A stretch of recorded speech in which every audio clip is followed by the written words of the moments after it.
Bienvenue à la chronique employabilité. Alors, le contenu que nous espérons qui va vous donner toutes les clés pour réussir votre recherche d'emploi et l'optimisation de votre employabilité. Que vous soyez étudiant, que vous soyez en reconversion professionnelle ou tout simplement à la recherche d'un nouveau challenge. Cette chronique est pour vous. Aujourd'hui, nous allons mettre un focus sur une question qui à nos yeux est extrêmement importante, c'est la question des logiciels ATS. Nous pensons notamment que c'est certainement un aspect qui est un peu négligé dans la pratique.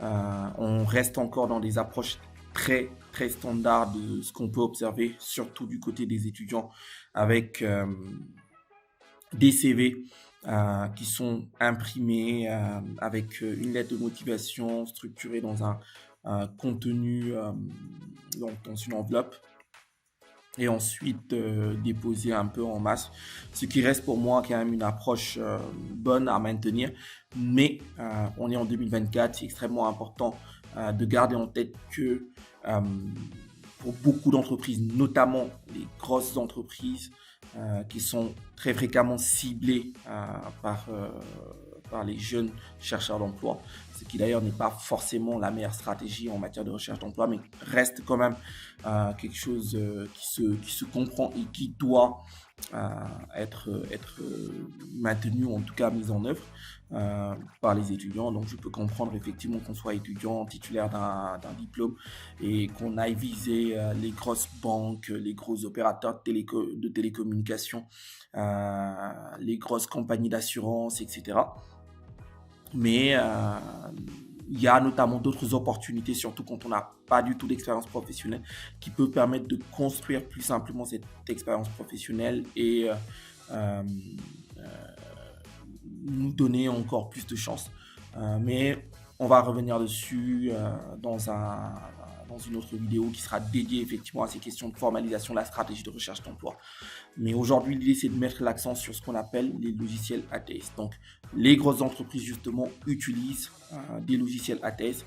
Alors, c'est quoi un logiciel ATS? Donc, ATS, c'est pour Applicant Tracking System. Donc, ou encore, tout simplement en français, système de suivi des candidatures. Donc, c'est un logiciel qui est utilisé par les entreprises pour automatiser le processus de recrutement. Il va permettre de trier les CV, de trier les lettres de motivation, de gérer les candidatures et de communiquer avec les candidats. Donc, ce qui aujourd'hui devient limite nécessaire pour les HR managers dans les entreprises, pour les recruteurs dans les entreprises, parce que le volume de candidatures qui est reçu et qui peut aussi se comprendre dans le contexte socio-économique, le volume de candidatures, particulièrement le volume de candidatures spontanées, surtout pour les très grandes entreprises, est tel que c'est humainement difficile effectivement de gérer ce volume. Donc de plus en plus, les entreprises s'appuient sur des logiciels donc, qui vont venir joindre un peu leur système d'information des ressources humaines, mais particulièrement, donc il y a un module ou un type de logiciel qu'on appelle donc les logiciels ATS. Et c'est le type de logiciels qui aujourd'hui ont un impact non négligeable dans le processus de recrutement et qu'on ne peut pas négliger.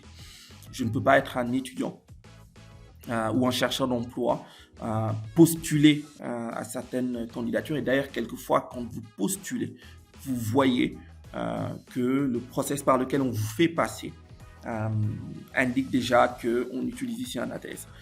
Vous l'avez certainement déjà remarqué dans beaucoup d'entreprises maintenant, pour candidater, on passe par une plateforme qui est indiquée, au niveau de laquelle on va devoir créer un compte et quelquefois on va devoir justement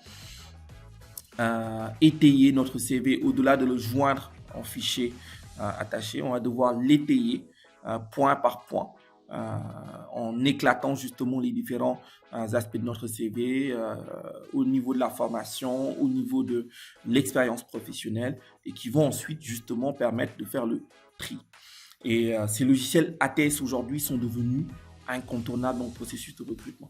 De plus en plus d'entreprises les utilisent pour filtrer les candidatures et ils s'appuient dessus notamment pour identifier les candidats les plus qualifiés. Alors, voici notamment quelques raisons qui, pour nous, font que lorsque vous êtes étudiant, vous devez vous préparer à justement comprendre le fonctionnement des logiciels ATS et intégrer ça dans votre stratégie. Alors, les ATS peuvent vous aider à obtenir un entretien. Donc, si votre CV et votre lettre de motivation ne correspondent pas à des mots-clés utilisés dans l'annonce, ça peut effectivement impacter vos chances. Donc, c'est des questions qui deviennent maintenant stratégiques. Aujourd'hui, on utilise même justement les IA génératives pour structurer le CV et obtenir exactement la bonne densité de mots-clés, la bonne structuration des mots-clés dans le CV, histoire de pouvoir optimiser nos chances. Parce que à partir de l'offre d'emploi, vous allez avoir effectivement une série de mots-clés qui vont être extrêmement importantes et qui vont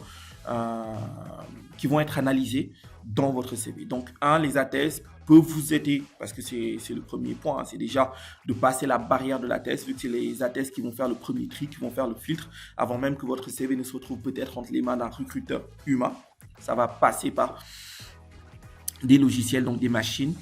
Il faut pouvoir, entre guillemets, convaincre la machine. Et donc ça va impliquer de structurer ou de travailler sur les mots-clés.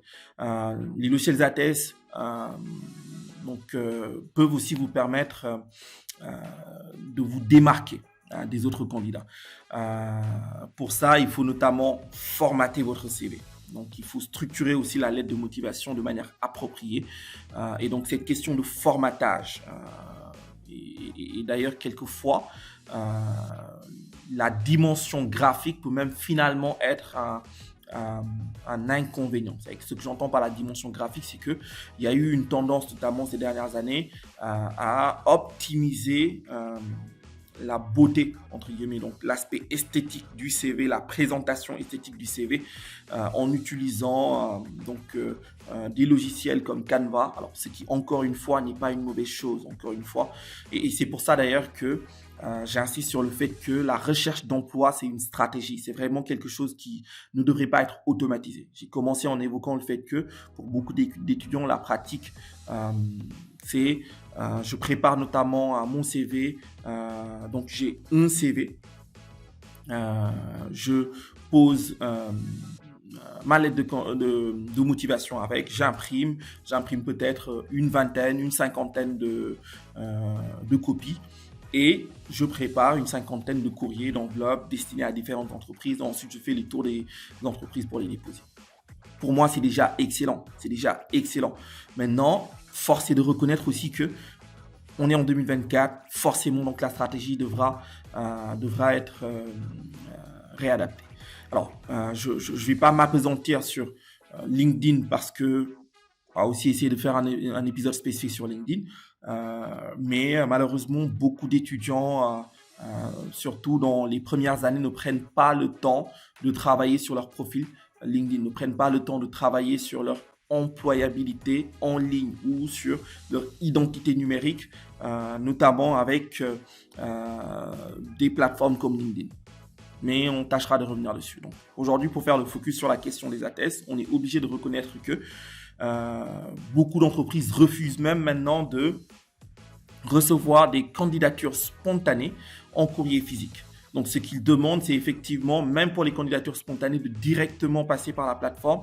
Et justement, c'est parce que c'est difficile de humainement traiter des candidatures, même par email. C'est-à-dire qu'avoir une adresse email où on recevoir des milliers de candidatures qui ensuite doivent être triées humainement, c'est beaucoup de temps, c'est chronophage et c'est pas forcément une très grosse source de valeur ajoutée pour l'entreprise. Donc, de plus en plus, on s'appuie sur les logiciels pour automatiser ces processus. Donc, l'idée ici, c'est tout simplement de pouvoir comprendre qu'il y a un shift du côté des entreprises. Donc, forcément aussi, l'étudiant, le chercheur d'emploi doit réadapter sa stratégie, penser effectivement à cette dimension et donc réaffiner son CV, sa lettre de motivation en tenant compte de l'offre d'emploi, en adaptant le CV à l'offre d'emploi ou même si c'est une candidature spontanée, en adaptant le CV à quelque chose qui l'intéresse vraiment. C'est pour ça que notamment lors de notre épisode précédent sur la question des métiers, on a autant insisté. La nécessité de comprendre c'est quoi un métier, c'est quoi un emploi,